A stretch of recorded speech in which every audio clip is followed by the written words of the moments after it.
pribadong sandali tulad ng pagsisex ay hindi dapat nakikita o napapanood ng iba. Pero pag hawak ko na yan, hindi ko mapapangakong hindi kakalat yan, ha? Kayo ang unang magkakaroon ng access sa sex videos na yan.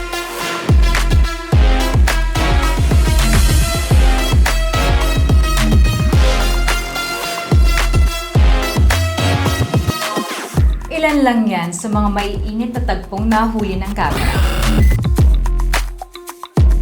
Ako, si Shannon Season. Welcome sa DMX Tapes Volume 1.